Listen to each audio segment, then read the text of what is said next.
16 जुलाई 2012। आधी रात के समय चार दोस्त अनिकेत, साहिल, राजीव और अमित सब हॉलीडे एंजॉय करके रात को वापस घर लौट रहे थे। अमित तभी कहता है, अरे यार ये रास्ता तो ख़त्म ही नहीं हो रहा, 2 घंटे से इसी रास्ते पर भटक रहे हैं, बैठे बैठे कमर में मोच आ गई है। तभी राजीव कहता है, हाँ यार साहिल, तुझे इस रास्ते के बारे में पता भी है या ऐसे ही गाड़ी भगाई जा रहा है? तभी साहिल कहता है, पता नहीं यार, दिन में तो ये रास्ता जल्दी कट जाता है, ना जाने ऐसा क्या हो रहा है इस वक्त। और वैसे भी मैं रात में कभी इस रास्ते से आया नहीं हूँ। दिन में 2-3 बार मैंने सफ़र किया है, लेकिन रात का मुझे इस पर कोई एक्सपीरियंस नहीं है। वो सभी आपस में बात ही कर रहे होते हैं कि तभी उन्हें पीछे से एक ट्रक की तेज़ हॉर्न सुनाई देती है। वो गाड़ी लगातार इतनी तेज़ आ रही थी और उन्हें ओवरटेक करने की कोशिश कर रही थी। तभी अमित कहता है, कैसा ड्राइवर है, पी कर चला रहा है क्या? इतने में उस ट्रक ने इनकी गाड़ी को तेज़ टक्कर मार दी और लगातार हॉर्न बजाती रही। अनिकेत बोला, साहिल साइड दे उसको, वरना ऐसा लगता है कि ये आज हमें मार ही डालेगा। साहिल उस ट्रक को साइड दे देता है और वो गाड़ी सीधा आगे निकल जाती है। साहिल, तुम लोगों ने उस गाड़ी को देखा? ऐसा लग रहा था कि जैसे खंडर से निकाला हो, ऐसा लगता है 200 साल पुरानी ट्रक है। वो लोग इस इंसिडेंट से घबराए हुए थे। तकरीबन 10 मिनट बाद गाड़ी एक पुराने कब्रिस्तान से गुजरती है। उस हाईवे पर एक कब्रिस्तान पड़ता था। गाड़ी जैसे ही उस कब्रिस्तान से गुजरी, उन्हें कब्र के पास वही पुरानी ट्रक दिखती है जो थोड़ी देर पहले उनकी जान की दुश्मन बनी हुई थी। तभी राजीव कहता है, साहिल गाड़ी को रोक, वो देख। अमित कहता है, अरे ये तो वही ट्रक है जिसने हमें परेशान कर दिया था। साहिल, मुझे लगता है कि हमें एक बार जाकर देखना चाहिए कि आखिर बात क्या है।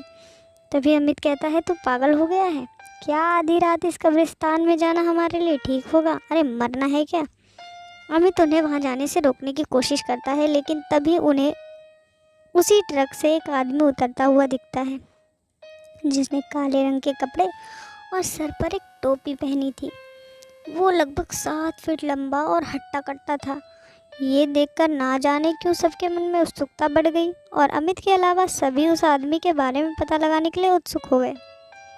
सभी उस आदमी के पीछे जाते हैं और अमित को भी मजबूरन उनके साथ जाना पड़ता है। चारों जब उस ट्रक की दीवार के पास पहुँचे तो उनका दिल दहल गया।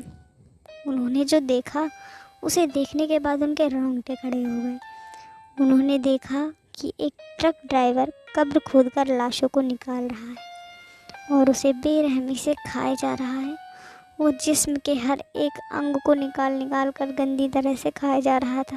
तभी अनिकेत कहता है, भाई ये कौन सा राक्षस है, निकलो यहाँ से जल्दी। हड़बड़ाहट में सब वहाँ से एक साथ भागे, लेकिन अमित इतना डर गया कि वो हिल ही नहीं पा रहा था। कदमों की आवाज़ सुनकर उस शैतान को पता चल गया कि उस पर कोई नज़र रख रहा है। वो जैसे ही पीछे पलटा, उसने उन तीनों को भागते हुए और अमित को खड़ा हुए देखा। वो शैतान अमित के पास पहुंचा और उसकी गर्दन पर सीधा वार कर दिया और एक ही वार में अमित की दर्दनाक मौत हो गई। ये तीनों तेज़ी से गाड़ी की तरफ भागने लगे और गाड़ी के पीछे पहुंचे। गाड़ी में बैठ गए। वो शैतान अब तक उनके पीछे नहीं आया था, बल्कि दूर से ही उन्हें खड़ा होकर घूर रहा था। साहिल गाड़ी को स्टार्ट करने की कोशिश करता है, लेकिन उसकी गाड़ी स्टार्ट ही नहीं हो रही थी।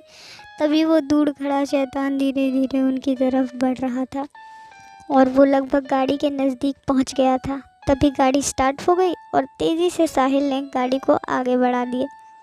वो शैतान इन तीनों के अब पीछे पड़ चुका था और तभी वह हवा में उड़ा और सीधा गाड़ी पर कूद गया।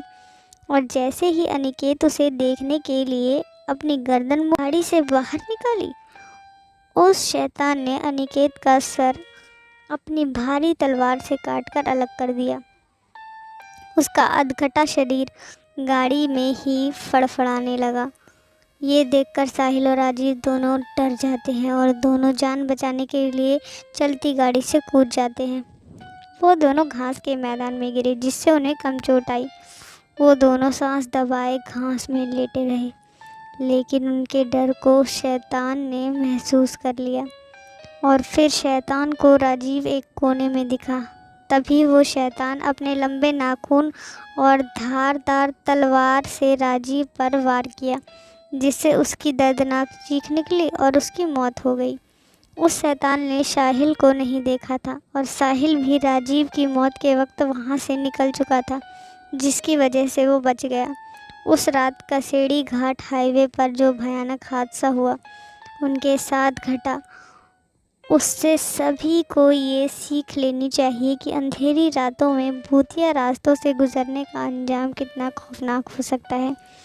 कहते हैं कि उस भूतिया सड़क की कहानी में कोई शैतान है जो हर रात 12 से 3 के बीच अपने पुराने खतरनाक ट्रक में अपने शिकार का पीछा करता है और उसे मारकर कब्रिस्तान में दफन कर देता है और अगली रात उसे कब्र से निकाल कर उसके जिस्म के टुकड़ों को खाता है, जिससे वो अमर रह सके। आपको ये कहानी कैसी लगी कमेंट में ज़रूर बताएं और एक ऐसी ही वीडियोस को देखने के लिए मेरे चैनल को सब्सक्राइब करना